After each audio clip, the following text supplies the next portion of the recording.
hipertensiva, tenemos que pensar en estas dos cosas. ¿Se tiene que bajar en horas o días o se tiene que bajar en horas o minutos?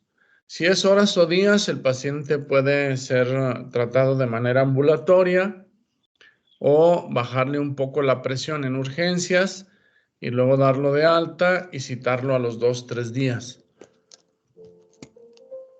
Cuando es una emergencia, ahí sí no lo dejen ir a su domicilio. Es preferible que lo tengan ahí en urgencias o pasarlo a terapia, que es donde tienen la mayoría de los aparatos que se requieren para estar monitorizando al paciente, porque se van a utilizar medicamentos que pueden ser muy peligrosos si no se saben manejar. Entonces hay que ver qué amerita, si amerita hospitalización en urgencias o amerita hospitalización en la unidad de cuidados intensivos. ¿Cuál es el objetivo? El objetivo en el caso de las urgencias hipertensivas debe ser descender la presión arterial, disminuirla de manera gradual y se puede bajar entre 12 y 48 horas, ¿sí? Es decir, uno ve que trae la presión alta y trae algún problema que pudiera hacerse más grave en el futuro, pero que en este momento la presión no es la que le está provocando el daño. Hay que bajar la presión porque si no, sí va a haber problemas.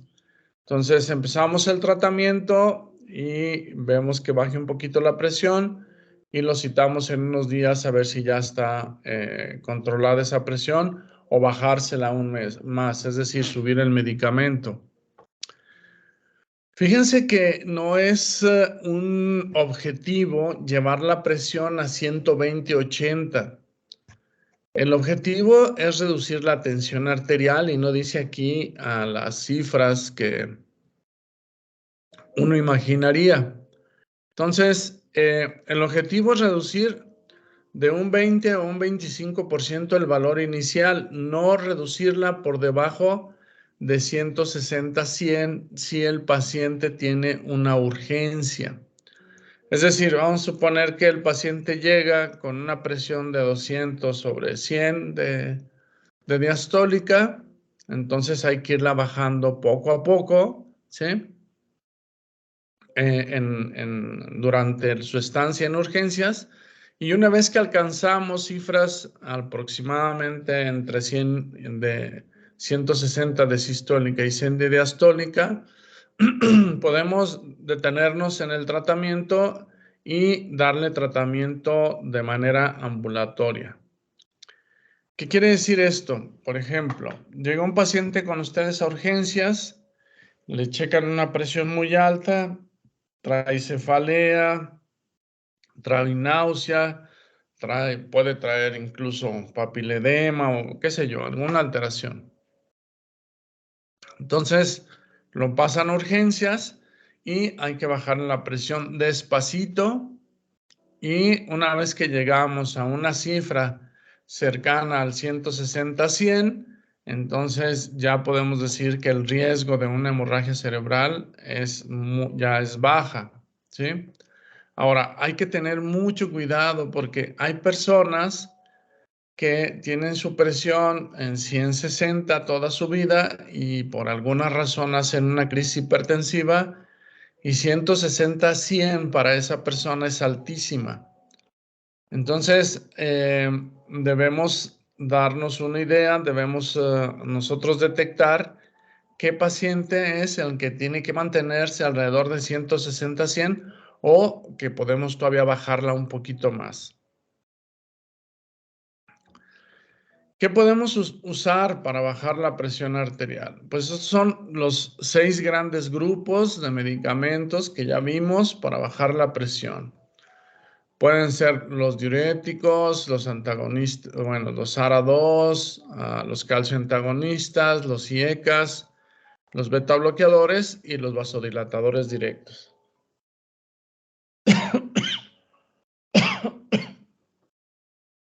Bueno, cuando nosotros vemos un paciente hipertenso, que tiene una urgencia o una crisis hipertensiva y tiene vía oral, es decir, puede ingerir el medicamento, tenemos que empezar a darle un medicamento vía oral que haga efecto en 2 o 3 horas. Mientras, en esas 2 o 3 horas vamos a darle otro medicamento que la baje más rápido, que tenga un efecto más pronto para poder bajar la presión arterial. Entonces, ahorita vamos a ver qué podemos hacer. Fíjense que este polígono lo recomiendan ya desde el 2013 para hacer las combinaciones. Por ejemplo, se puede utilizar un antagonista del calcio con un diurético tiacídico, con un antagonista de los receptores, con un ARA2 o con un IECA. Pero no se debe utilizar, está en rojo, no se debe utilizar un IECA con un ARA2, o sea, no es conveniente, pues. Entonces, los que están en verde se pueden, ¿cómo se llama? Se pueden combinar. Entonces, podemos ver, por ejemplo, en el JNC8, aquí ellos hacen todas estas combinaciones que están permitidas y que están comprobadas de que sí bajan la presión arterial. Bueno, en el caso de una emergencia, bueno, déjenme comentarles algo. Este es un tip en el caso de las urgencias. Por ejemplo, esto es lo que más van a ver ustedes en Tinguindín, las urgencias. Muy rara vez les va a llegar una emergencia. Las urgencias hipertensivas, por ejemplo, llega un paciente porque le duele mucho la cabeza y se siente mal, trae mareo, etcétera, etcétera. Tuvo algún problema de tipo emocional, se le subió mucho la presión y trae 180-100 de presión.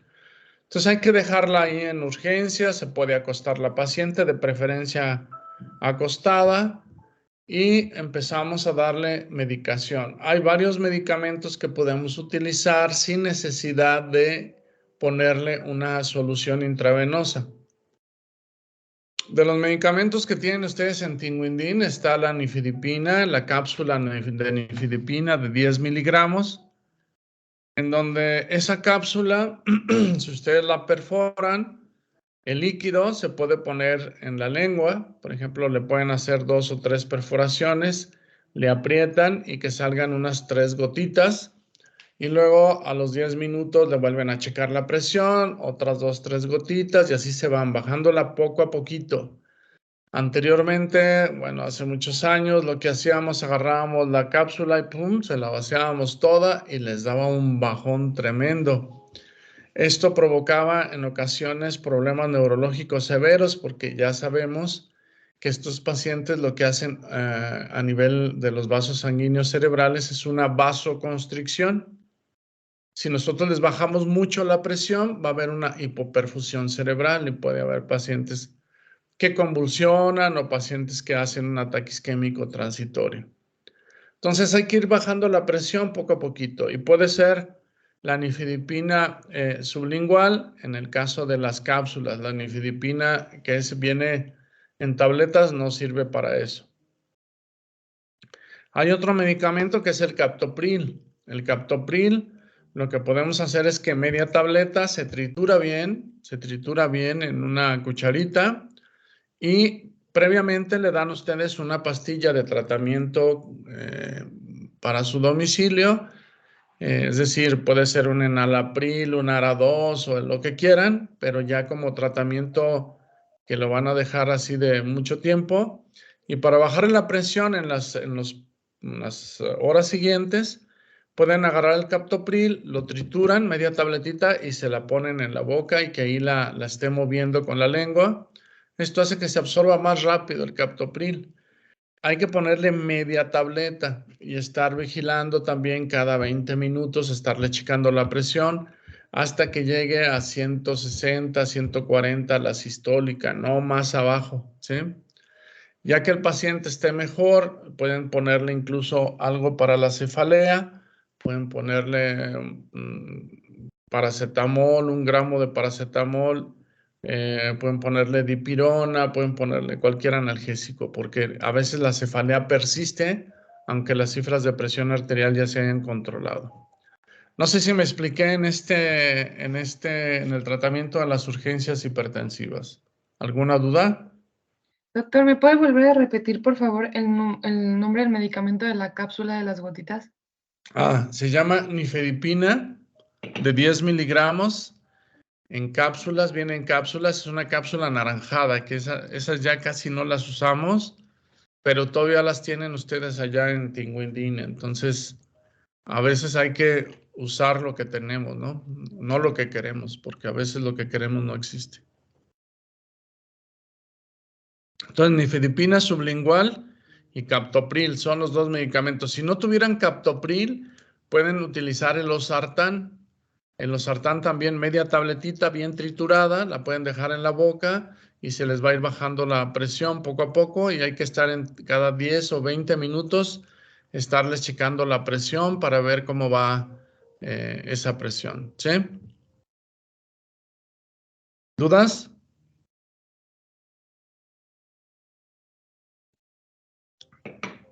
No, ¿verdad? Bueno. Ok, ahora vámonos a la emergencia hipertensiva. Este es un paciente, ya saben, con una cefalea intensa, más vómito y que puede traer una disección de la aorta, una hemorragia intracerebral, una insuficiencia renal aguda, que tenga un tumor productor de catecolaminas como es el feocromocitoma. Cualquiera de estos ejemplos, por ejemplo, un infarto agudo, etcétera, que traiga la presión muy alta, pues entonces aquí este paciente no lo mantengan en urgencias, hay que trasmandarlo rápido a tercer nivel o segundo nivel, si ustedes están en primer nivel, mandarlo a un hospital para que ahí lo internen, lo pasen a terapia intensiva y poder tratarlo. Bueno, entonces aquí hay dos cosas. A veces empieza el síndrome isquémico coronario agudo primero, el infarto, y el mismo estrés y el saber que se está teniendo un infarto va a subir la presión.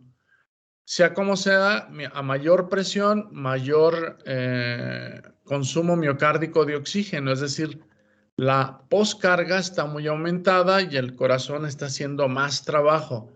A mayor trabajo, mayor consumo de oxígeno, pero como está tapada la arteria, no se le puede suministrar ese oxígeno y el infarto se puede extender.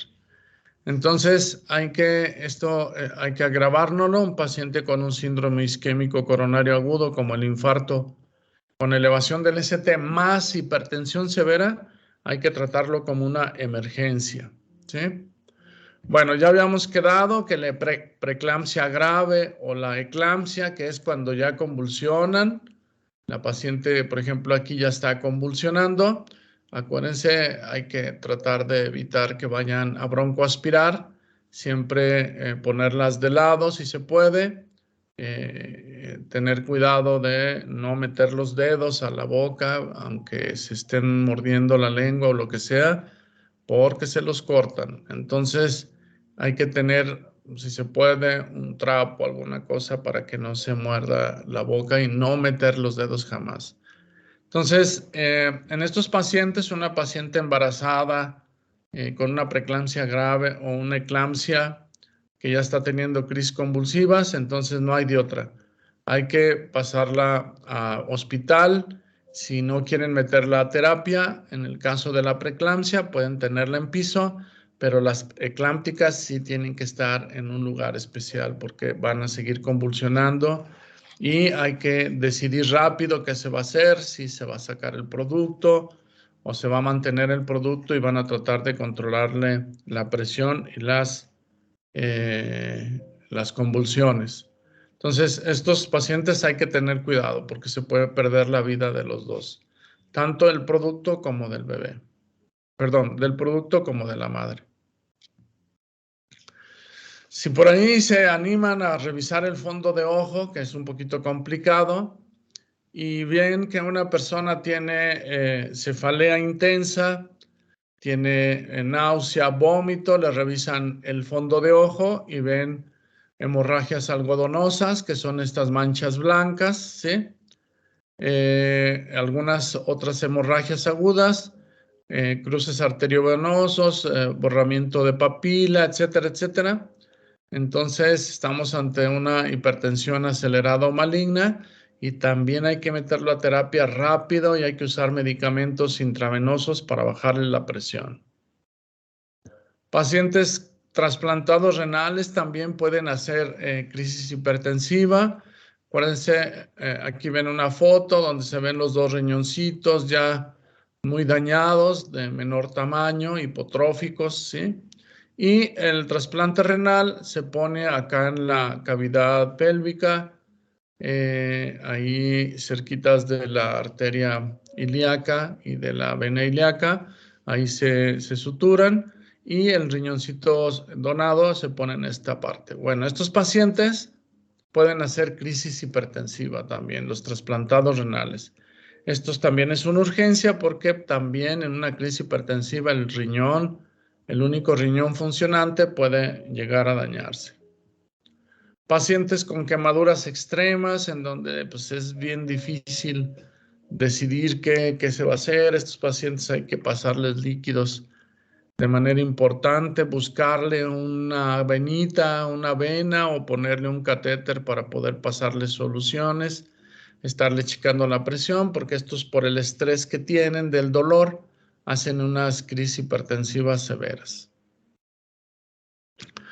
Otras causas de elevación de la presión arterial es la sobredosis de anfetaminas. Los van a ver cuando estén en urgencias de algún hospital de la periferia.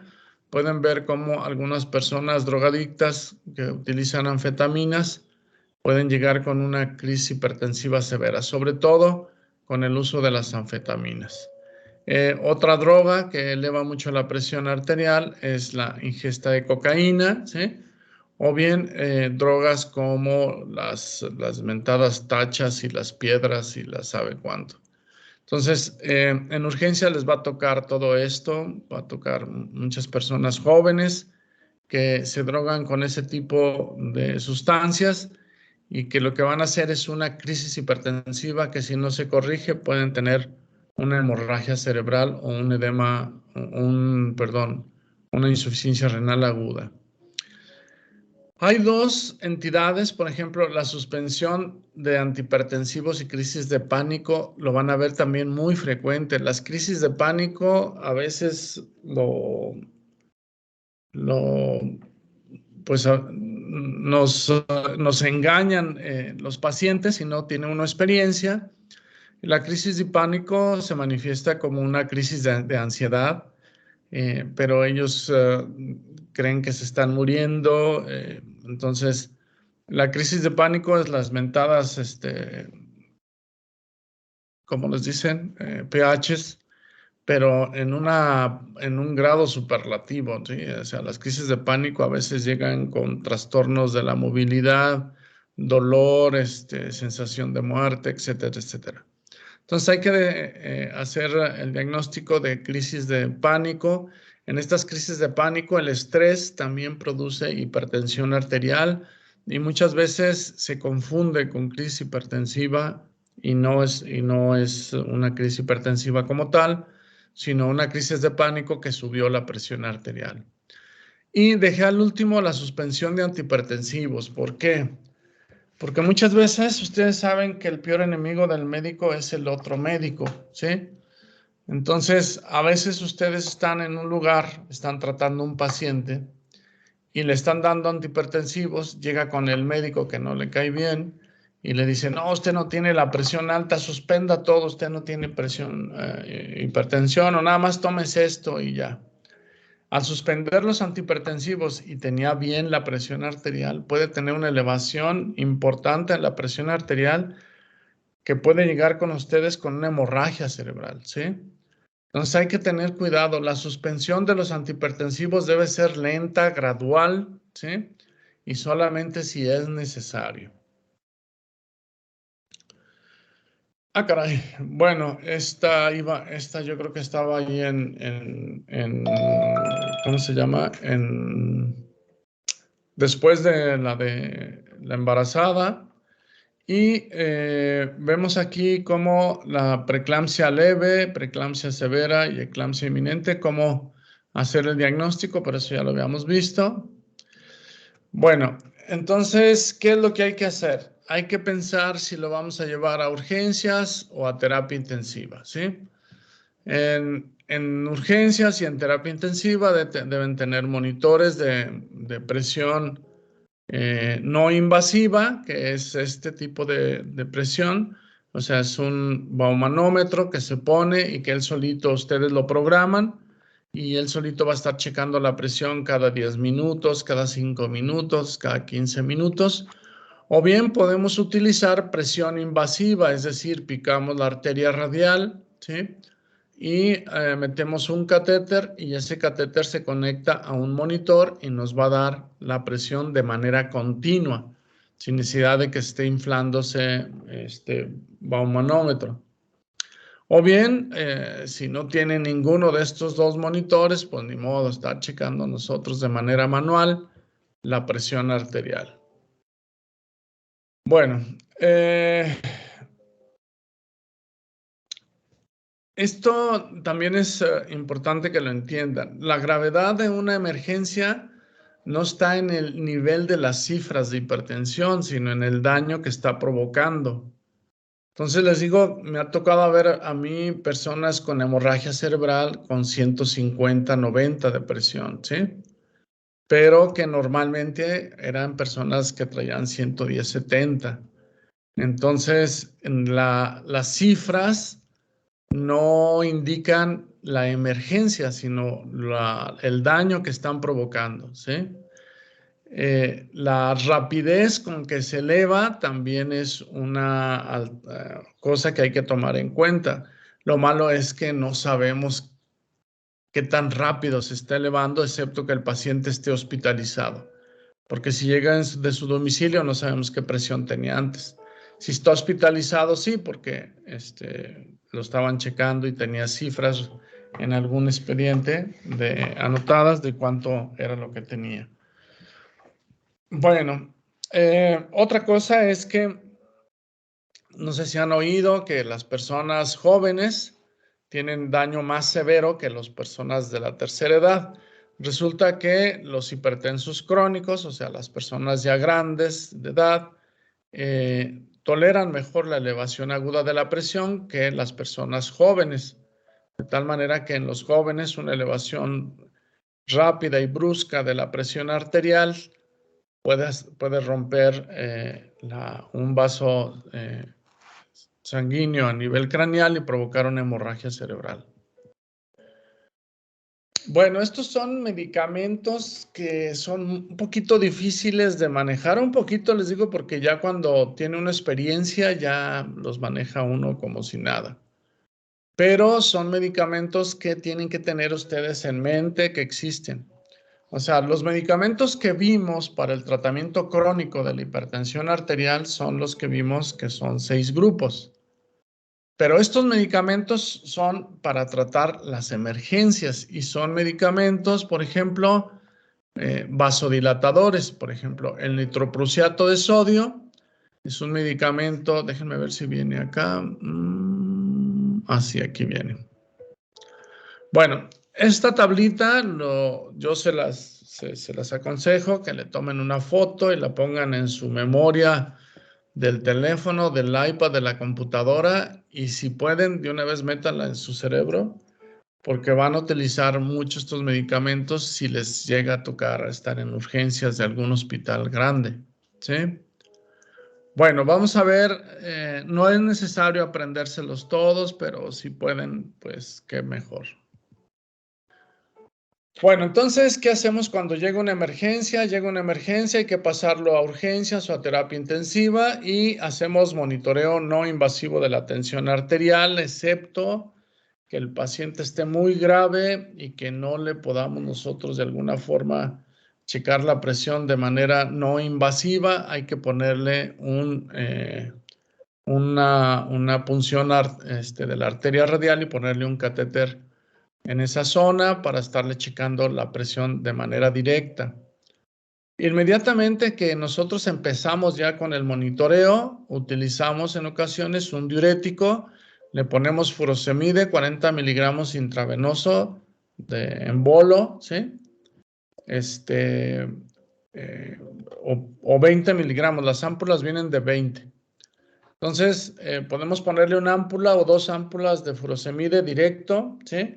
El furosemide es un diurético, ustedes saben que aparte de bajar el sodio de la pared y de bajar el volumen, también es vasodilatador venoso el furosemide, ¿sí? Entonces, baja la presión un poco mientras damos oportunidad de que se prepare un segundo fármaco. El segundo fármaco puede ser nitroglicerina, nitroprusiato, esmolol, labetalol, diazóxido o verapamil. De los medicamentos que tenemos, la nitroglicerina, el nitroprusiato y el verapamil son los únicos que tenemos en México.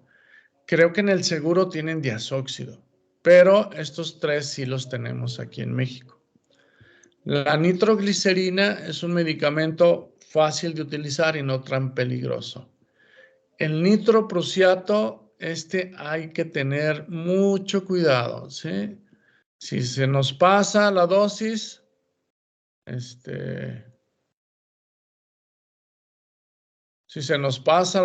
nosotros podemos hipotensarlo y matar al paciente. Entonces hay que tener cuidado con el nitroprusiato. Y el verapamil también es un medicamento fácil de utilizar. Bueno, fíjense el nitroprusiato. El nitroprusiato no estoy seguro ahorita cuánto ha de valer, pero va a andar como entre 4 y 5 mil pesos el frasco. Un frasco de 50 miligramos se agrega a 250 mililitros de solución glucosada. Así se prepara, ¿eh? Así se prepara. Este nitroprusiato sí lo tienen en el IMSS y en el ISSSTE. Acá por fuera, pues es casi imposible en algunas personas ponérselo por el costo, pero pues si hay que salvar la vida, hay que ponerlo. Entonces, nitroprusiato de sodio. Fíjense, actúa en 30 segundos y su efecto se termina al cerrar la infusión en 3 minutos. Es decir, si yo ya no lo necesito, lo cierro y en 3 minutos se acaba su efecto. Pero actúa en 30 segundos. Es decir, este es un medicamento que no podemos chorrearle, como dicen las enfermeras. O sea, no sé si han visto que ponen la solución, el suero, y luego lo están limpiando y está chorreando hasta que salen todas las burbujas, ¿sí? Entonces, muchas veces lo tienen conectado y dicen, échale un chorrito para que se bajen las burbujas. No, eso no se puede hacer porque se hipotensan de manera severa y el paciente puede fallecer de manera pues, rápida, ¿sí? Con este medicamento, como es muy potente y es muy rápido para bajar la presión, hay que monitorizar de manera continua la presión. Si no tienen monitoreo invasivo, es decir, la arteria canulada, entonces con presión no invasiva y estarle checando la presión cada 5 minutos, ¿sí? Una vez que nosotros ya preparamos esta infusión, entonces le vamos a empezar, le decimos a la enfermera con cuántos mililitros por hora vamos nosotros a pasarle esa solución, ¿sí? La dosis de inicio es esto, hay que calcularle 0.25 por lo que pese y eso lo vamos a pasar en 1 minuto, ¿sí? Bueno, entonces acuérdense, no pasar a chorro, esto sí es gravísimo, el paciente se muere. ¿Qué tenemos o qué debemos tener en mente cuando utilizamos el nitroprusiato de sodio? No utilizarlo más de 48 horas. Es decir, en 48 horas nosotros ya le corregimos la presión arterial y ya va a ser posible retirárselo poco a poco. A veces es difícil y tenemos pacientes con 3 días de internado y no podemos bajarle la presión. ¿Qué pasa? Resulta que el nitroprusiato de sodio, su metabolito es el cianuro, ¿sí? El cianuro.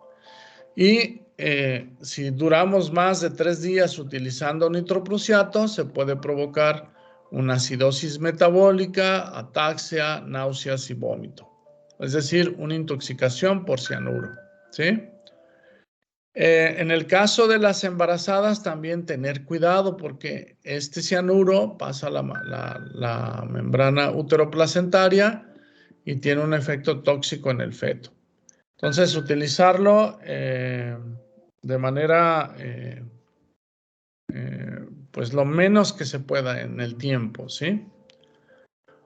Al mismo tiempo que utilizamos el nitroprusiato, ya iniciamos con tratamiento vía oral, cualquiera, un ARA2, un IECA, o sea, el que le vayan a dar, pero ya empezaron a darle tratamiento vía oral para que vaya haciendo su efecto, mientras el nitroprusiato hace también su efecto de manera aguda, ¿sí?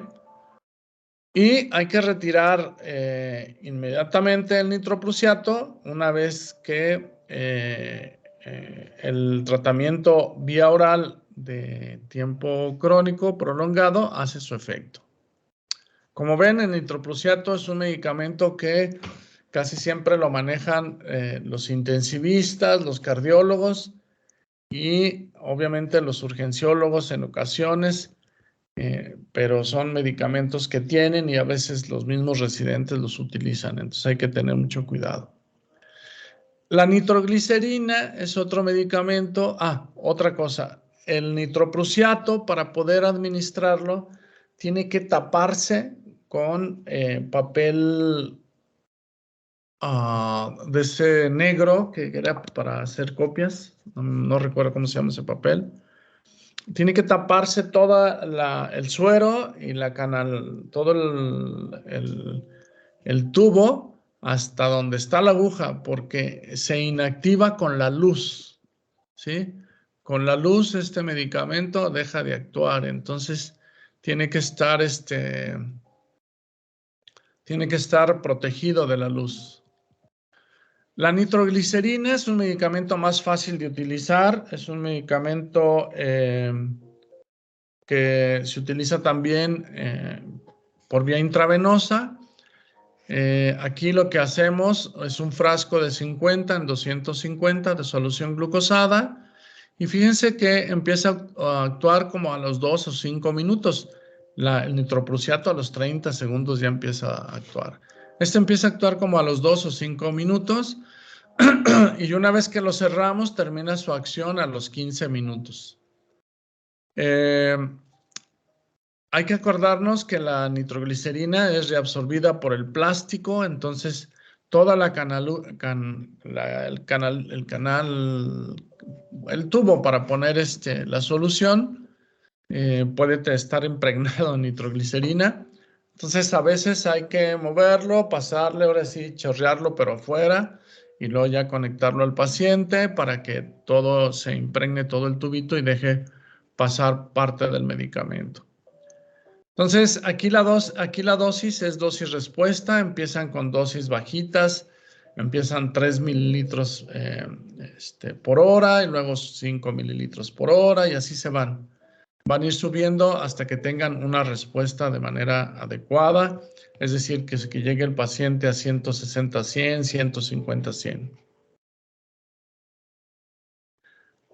Acordarnos entonces del alfa-metildopa, que es un medicamento que se utiliza, pero en las embarazadas, sobre todo en los primeros 3 meses, ¿sí? Y bueno, vamos a ver este caso clínico, a ver qué agarraron. Esta es una mujer de 45 años de edad que acude por presentar cefalea intensa, acompañada de náusea y vómito. Se le toma la tensión arterial y presenta 160, 100. ¿Cuál es su diagnóstico? ¿Alguien me puede decir? Preeclampsia, encefalopatía hipertensiva o urgencia hipertensiva.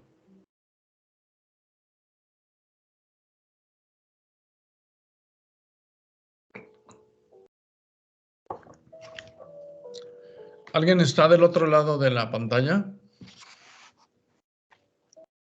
Según yo sería urgencia hipertensiva, ¿no? Ok.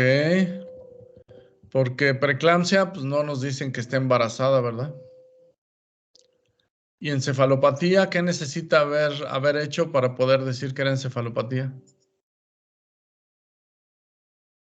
Que fuera en ese momento, ¿no? No, que tiene que haberle hecho un fondo de ojo para ver que tiene papiledema, ¿sí? Aunque perdón, aquí es encefalopatía, me equivoqué, no es hipertensión maligna. Fíjense, estas dos se parecen mucho porque la encefalopatía hipertensiva es parte de la urgencia hipertensiva, ¿sí? Entonces, puede ser una encefalopatía hipertensiva porque tiene cefalea, tiene náusea y vómito, y puede ser tratada como una urgencia hipertensiva si nosotros no conocíamos al paciente. Si el paciente lo conocemos y sabemos que tiene presión normal, pero ahorita llega con 160/100, ah, caray, esto sí es una urgencia hipertensiva. ¿Sí?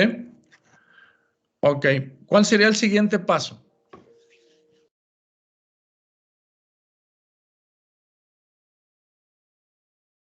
Pues se daba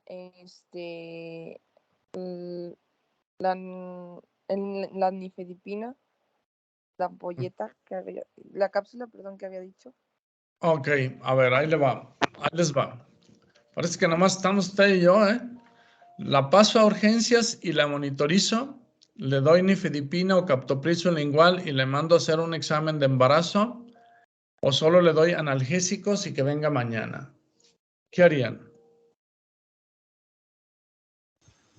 La B, el pasarle nifedipino.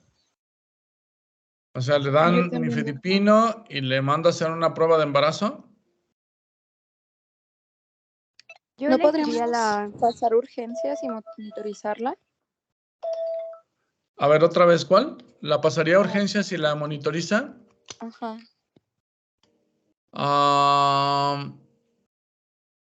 Puede ser también, o sea, puede pasarla a urgencias y monitorizarla.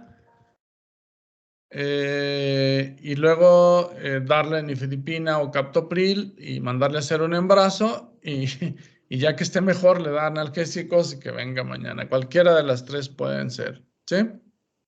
Pero aquí lo que hay que tener en cuenta es, si se fijan, este caso clínico les va a llegar, pero híjole, 1 o 2 o 3 por semana cuando estén en Tinguindín, así de este tipo, ¿sí?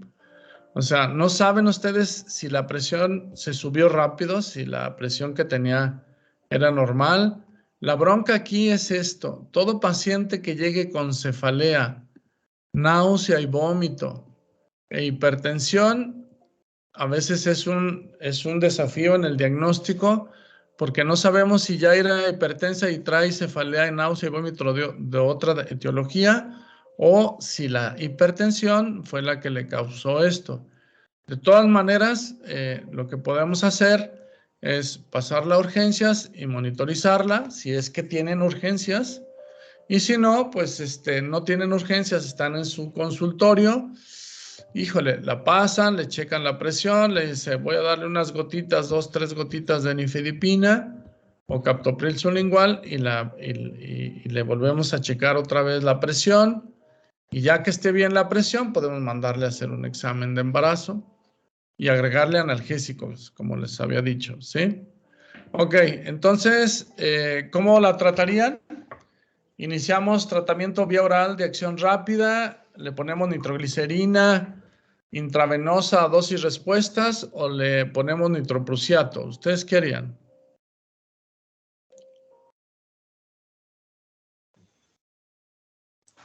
Ponerle nitroglicerina. ¿Están de acuerdo en que hay que ponerle nitroglicerina a ella? No, no se crean, no es una emergencia. Sería por vía oral porque pues sí, no es una emergencia hipertensiva. ¿Es una qué? No es una emergencia. Ah, ok. Exacto. Entonces, lo ideal sería irnos despacito, ¿no? Ir bajando la presión poco a poco y podemos iniciar tratamiento vía oral. Acuérdense que nitroglicerina y nitroprusiato son dos medicamentos que se utilizan en la emergencia y hay que bajarla rápido la presión. Ok.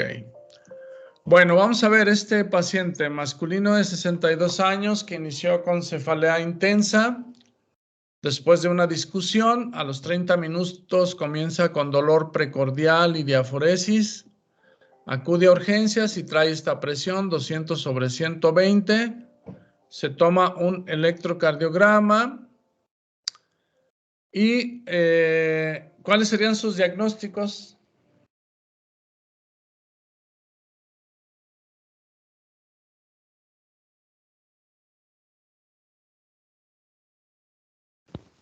Yo creo que sería la A.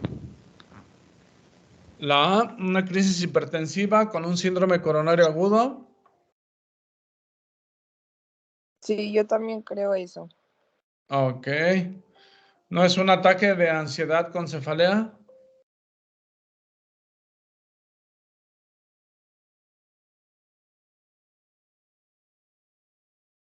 ¿No es un dolor precordial con una urgencia hipertensiva? Pues puede ser cualquiera de los tres. ¿Pudiera ser una urgencia hipertensiva con dolor precordial? No, porque no hay daño a órgano blanco. Sí, aquí la característica es esta. Hay dolor precordial y diaforesis. ¿Sí? Aquí ya está viendo isquemia que se está manifestando como angina.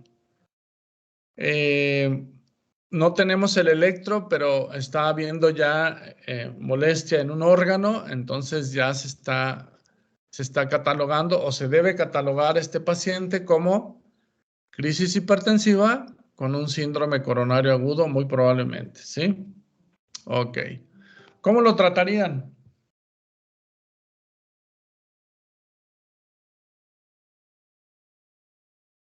Pues ahora sí sería con el tratamiento, como de emergencia hipertensiva. Ajá. ¿Con cuál Entonces, utilizaría? pues podría ser la B o la C, cualquiera de las dos. Pero en el caso de un isquémico, ¿cuál sería mejor?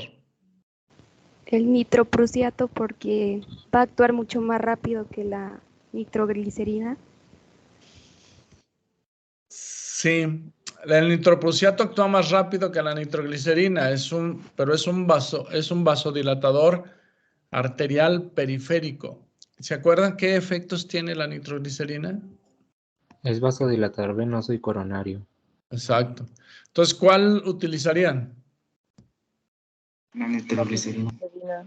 Nitroglicerina, ¿sí? Entonces, crisis hipertensiva en un paciente isquémico o síndrome coronario agudo, nitroglicerina, porque dentro de sus efectos, aparte de que es vasodilatador venoso, es vasodilatador coronario y este paciente muy probablemente tenga espasmo coronario agregado. Entonces, aquí lo que utilizamos es la nitroglicerina a dosis respuesta, ¿sí?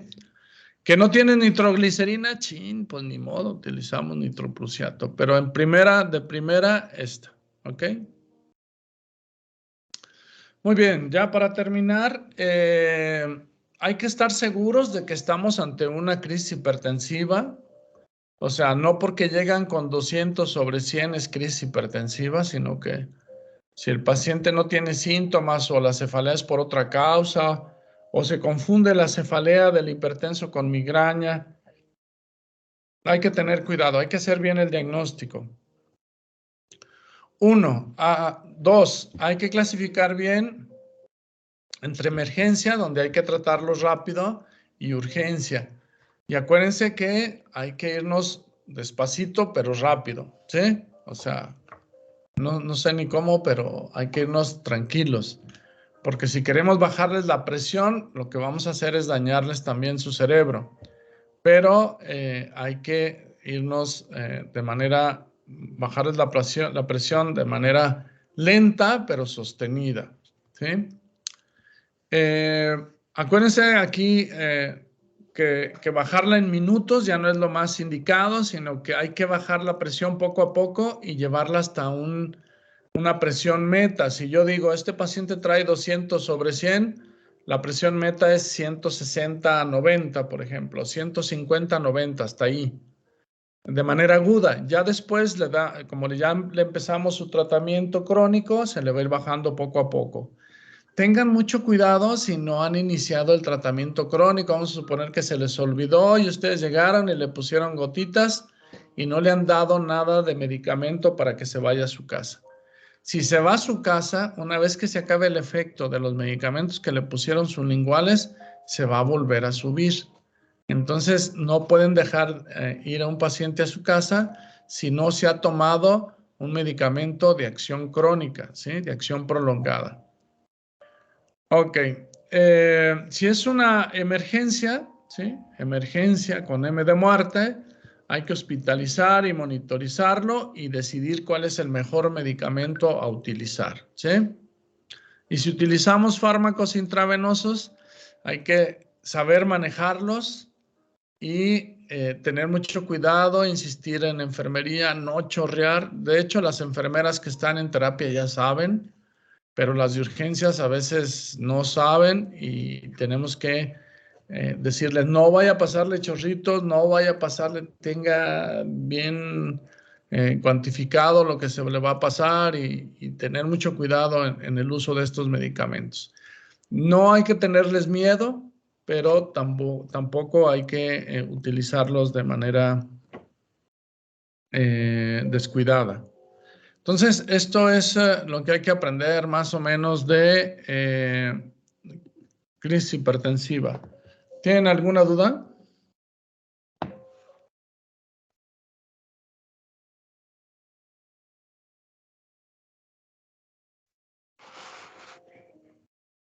¿Dudas? Creo que no, doctor. ¿No? No, doctor. Ok. ¿Alexia? Bueno, sí. En cuanto a lo de la cefalea, de cuando dijo, ay, es que se me movió lo que le iba a preguntar.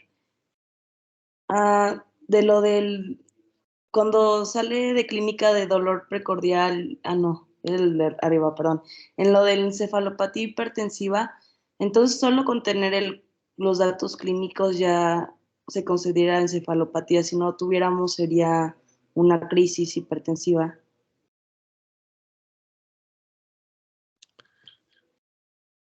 Alexia, ¿qué día es hoy? No, ese es Alexa. No, a ver, Alexia, no le entendí. Es que estoy confundida con lo de encefalopatía hipertensiva, o sea, ¿cómo supo que era encefalopatía? ¿Simplemente por los datos clínicos? Ok. Es que a veces la confusión es de encefalopatía con hipertensión maligna.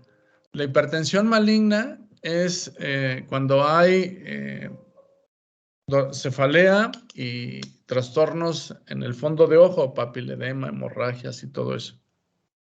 La encefalopatía hipertensiva es cuando la misma presión le está provocando el dolor de cabeza, ¿sí?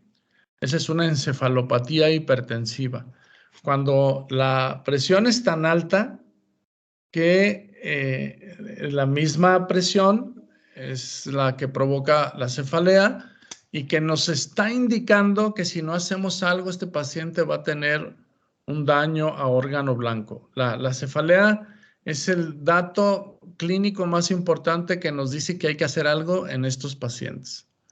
No se confundan con pacientes que dicen, ay, doctor, es que traigo dolor de cabeza, ya tengo como 2 semanas que no sé qué y que la presión se me sube.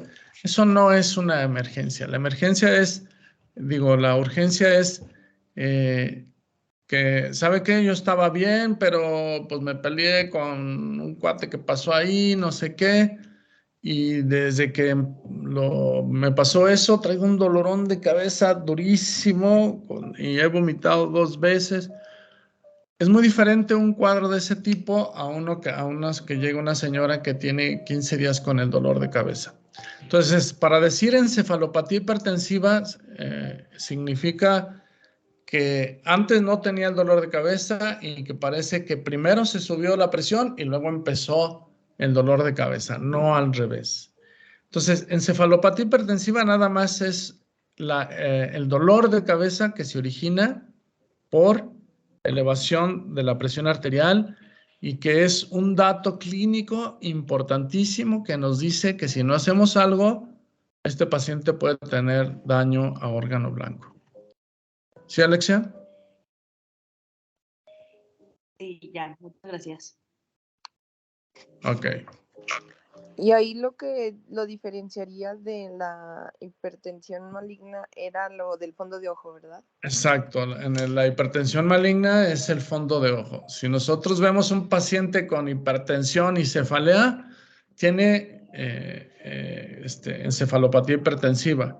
Pero me asomo ahí al fondo de ojo y, ay, hijo de la canción, trae hemorragias así como vimos ese fondo.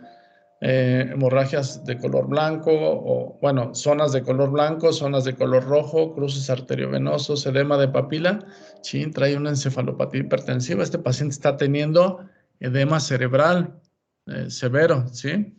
Entonces, hay que tratarlo rápido porque este paciente puede tener, pues, una hemorragia cerebral. ¿Alguna otra pregunta?